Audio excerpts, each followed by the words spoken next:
प्रेमानंद महाराज से एक भक्त ने पूछ लिया ऐसा सवाल, सुनकर गुस्से से लाल हो गए प्रेमानंद महाराज। बोले तुम्हें शर्म आनी चाहिए, आज तक किसी ने नहीं किया था ऐसा सवाल, बाबा ने दिया ऐसा जवाब। सुनकर हर कोई रह गया हैरान। हर सच्चे हिंदू को जाननी चाहिए ये बात। कोई आपको भगवान की मूर्ति या फोटो गिफ्ट में दे तो उसे लेना चाहिए या फिर नहीं? प्रेमानंद महाराज की बात जिंदगी भर आएगी आपके काम। प्रेमानंद महाराज को आपने गुस्सा करते हुए शायद कभी नहीं देखा होगा, लेकिन दरबार में कुछ ऐसा हुआ कि पीले महाराज को भी भयानक गुस्सा आ गया।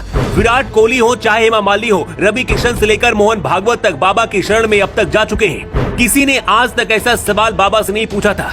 प्रेमानंद महाराज वृंदावन में रात के 2 बजे जब परिक्रमा के लिए निकलते हैं, उस वक्त भक्तों की भीड़ दर्शन के लिए लग जाती है। कुछ लोग ने कृष्ण का अवतार भी मानते हैं। दुनिया भर से लोग मिलने के लिए यहाँ पर वृंदावन में आते हैं। प्रेमानंद महाराज रोजाना अपने आवास से राधा के लिए आश्रम तक पैदल ही चलकर आते हैं। हर रोज हजारों की संख्या में श्रद्धालु महाराज के दर्शन करने के लिए आते हैं। प्रेमानंद महाराज का सत्संग सुनने के साथ ही उनके दर्शन के लिए आपको 2 दिन का समय लग जाएगा। आश्रम में हर दिन सुबह 9:30 बजे महाराज के शिष्यों की तरफ से अलग अलग टोकन प्रदान किए जाते हैं। आप इसी टोकन की मदद से अगले दिन महाराज के दर्शन कर सकते हैं। कुछ दिन पहले प्रेमानंद महाराज से पूछा गया था कि शादी में कुंडलियां अगर लड़के और लड़की की नहीं मिलती तो क्या शादी नहीं करनी चाहिए? इसके जवाब में प्रेमानंद महाराज ने कहा था कि अगर भगवान को साक्षी मानकर शादी की जाती है तो इससे कुछ भी बुरा नहीं हो सकता। महाराज का कहना है कि अगर कोई लड़का लड़की एक दूसरे से प्यार करते हैं, दोनों की कुंडली नहीं मिलती, इसके बाद भी वो भगवान को अपना आराध्य मानकर पति पत्नी बन सकते हैं, क्योंकि जब भगवान का नाम लेकर कोई काम किया जाता है वहाँ सारे नक्षत्र भी सही दिशा में चलने लगते हैं।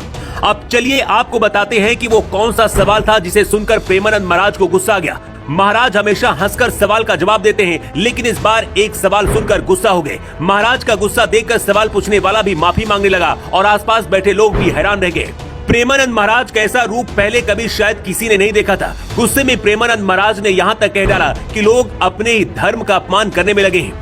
हाल ही में प्रेमानंद महाराज के पास कुछ लोग पहुंचे और एक भक्त ने उनसे सवाल पूछा था कि क्या तोहफे में या फिर गिफ्ट में मिलने वाली भगवान की मूर्तियों को लेना चाहिए या फिर नहीं। ये सुनते ही महाराज ने तुरंत जवाब दिया, नहीं, बिल्कुल नहीं, कभी भी किसी से भगवान की मूर्तियां या फिर फोटो नहीं लेनी चाहिए। इस पर जब भक्त ने पलटकर सवाल किया कि हमें पता नहीं चलता है और कोई पैक करके हमें दे देता है। ये सुनते ही प्रेमानंद महाराज बोले, कोई हमें देता है तो हम उससे पूछते हैं कि आखिर इसमें क्या है, हमारे भगवान पहले से विराजमान है। प्रेमानंद महाराज का कहना है कि गिफ्ट में मिले भगवान को लोग अपने घर में किसी कोने में रख देते हैं जहां धूल उन पर पड़ती रहती है और पूजा पाठ भी लोग नहीं करते। अगर सेवा कर सकते हैं तो भगवान को घर में रखना चाहिए, अन्यथा नहीं।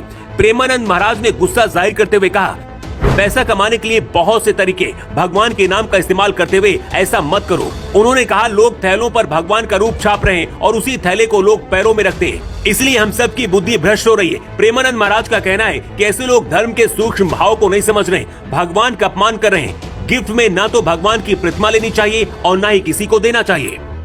प्रेमानंद महाराज के पूरी दुनिया में लाखों भक्त हैं, विदेशों से भी लोग मिलने आते हैं। 17 साल की इनकी दोनों किडनी खराब है, लेकिन अभी तक जिंदा है। कुछ दिन पहले तबीयत खराब हो गई थी, जिसके बाद भक्तों से भी मुलाकात नहीं कर पाते थे, लेकिन अब फिर से भक्तों के साथ दरबार में प्रवचन कर रहे हैं। प्रेमानंद महाराज का कहना है कि कभी भी किसी को ना तो भगवान की मूर्ति देनी चाहिए और ना ही किसी से लेनी चाहिए। अगर आप लेते हैं तो भगवान की फिर नियमित पूजा भी आपको करनी चाहिए और उसका रखरखाव भी करना होगा। अगर आप भी किसी को भगवान की मूर्ति या फिर फोटो दान में देते हैं या फिर कोई आपको देता है तो इसे आज ही बंद कर दे, क्योंकि इससे भगवान का अपमान होता है। इस खबर को ज्यादा से ज्यादा शेयर करें ताकि हर हिंदू सनातनी तक ये खबर पहुंच पाए।